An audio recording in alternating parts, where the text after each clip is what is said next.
Bidadari chapter 115, Pusing versus Pening. Pak, jangan macam-macam.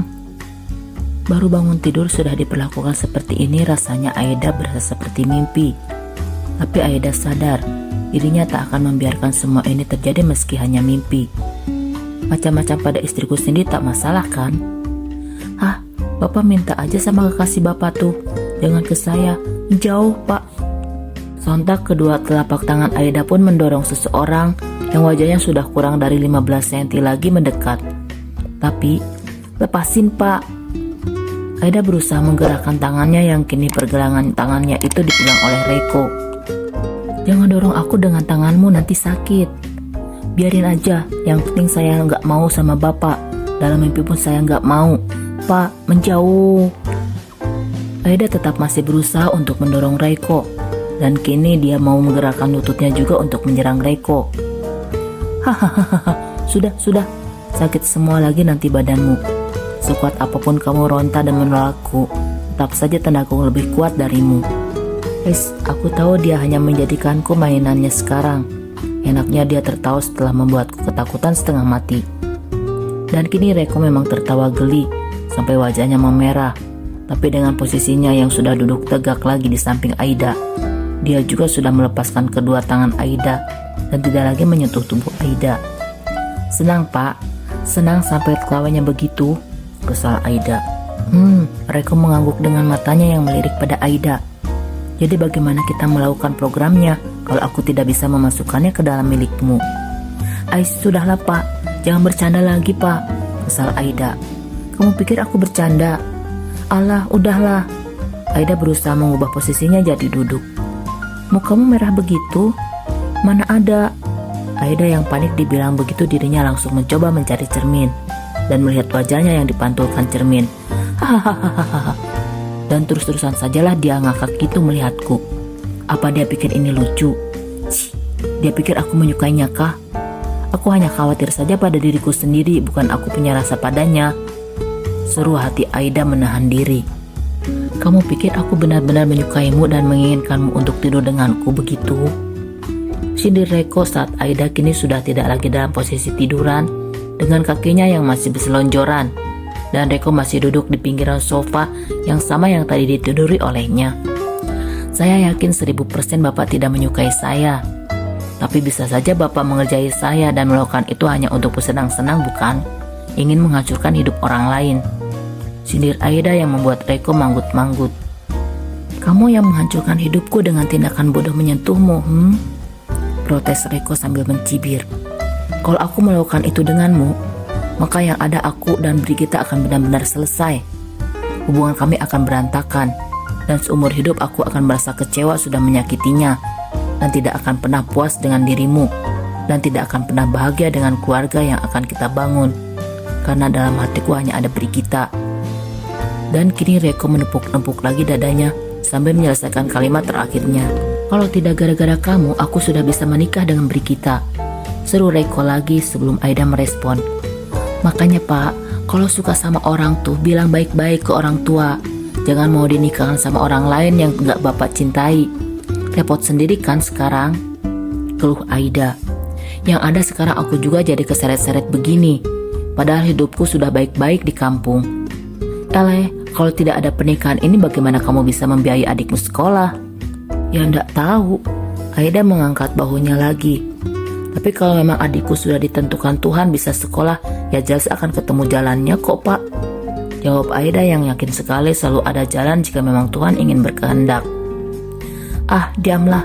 Badanku capek sekali sekarang. Gak mood dengar ceramah, gerutu Reiko. Bapak mau ngapain? Namun saat itu juga Aida meninggikan 1 oktav suaranya karena Reiko mengangkat kedua kaki Aida yang baru saja ingin ditekuk olehnya dan ingin duduk bersila awalnya. Mau senderan? Ya kalau mau senderan kaki saya lepasin dong pak. Reiko menyadarkan tubuhnya di sofa di saat kaki Aida dibiarkan olehnya di atas pangkuannya. Sudah, biarkan saja di atas sini, jangan ditekuk. Aku mau pindah ke sofa lain, sudah tidak punya tenaga. Protes Reiko yang memang melarang Aida dan masih memegang kaki wanita itu. Kalau lagi luka begini digantung atau ditekuk kakinya, Itu bisa bikin peredaran darahnya nggak lancar dan bengkak. Ya tapi ndak usah dipijit juga, ndak apa-apa kok Pak. Aida hanya mencibir mendapat jawaban itu. Dia pun juga sudah tahu kalau soal itu. Dan sekarang dia memprotes lagi karena gerakan tangan Reiko pada betisnya yang tertutup gamis.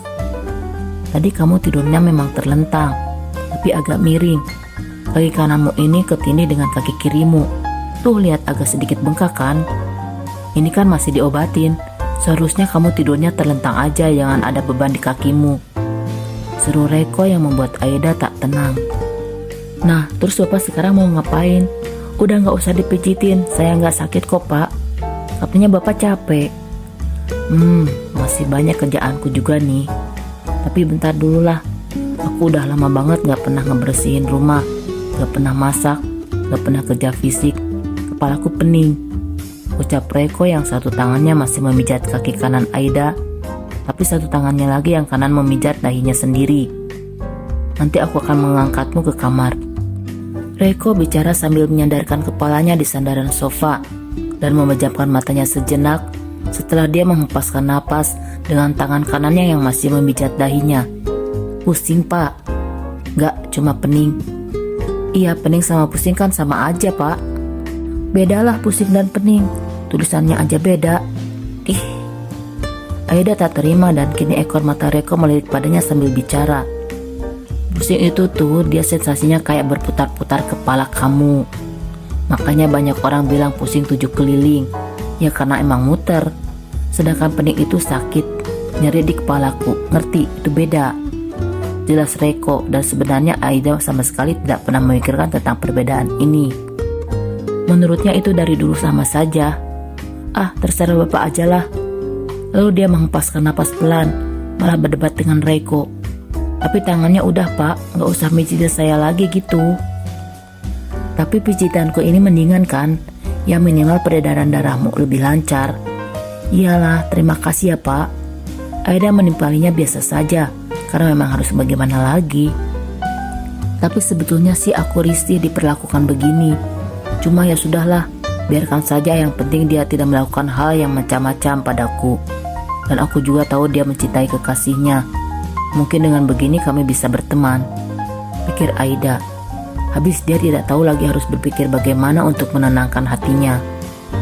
Bisa dibayangkan seorang wanita yang tidak pernah disentuh oleh laki-laki dan harus berdekatan dengan seseorang seperti ini.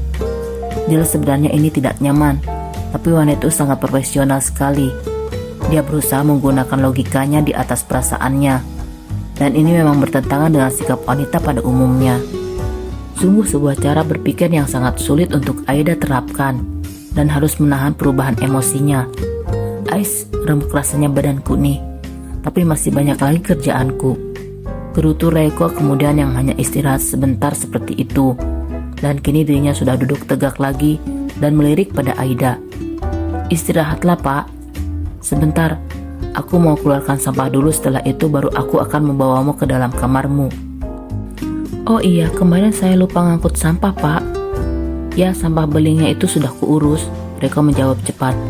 Yang belum kuurus itu sampah dari atas tadi, kotak-kotak baju dan perlengkapanmu yang lain dari belanja online. Lalu baju-baju yang sudah tidak terpakai di kamarmu yang sudah aku packing. Hah? Kaget Aida. Bapak udah ambilin baju-baju saya, kok nggak bilang dulu sama saya? Memang berapa lama dia tidur sampai tidak ngeh barang-barang itu dirapikan? Sepulas apa dia tidur sampai tidak mendengar suara langkah Reiko? Kamu ngorok di sini kok, gimana aku mau bilang? Dan Aida pun mengapit bibirnya. Rasa wajar kenapa dia tak mendengar setelah penjelasan Reiko ini. Apa mau ngeles kalau kamu gak ngorok? Enggak Pak. Aida memilih menggelengkan kepalanya pelan sambil menjawab.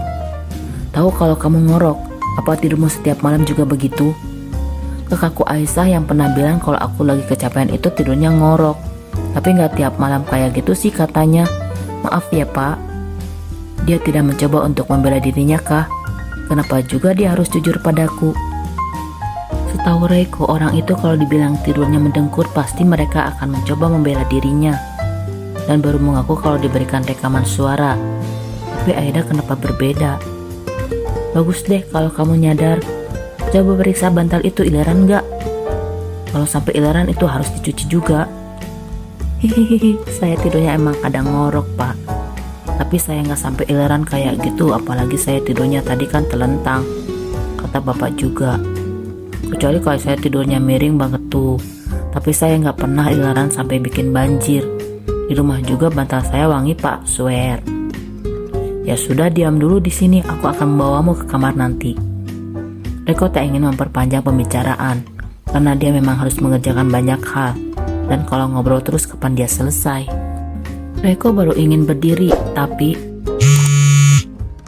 telepon di sakunya membuat dirinya merogoh sakunya secepat mungkin. Dan senyum pun muncul di bibirnya.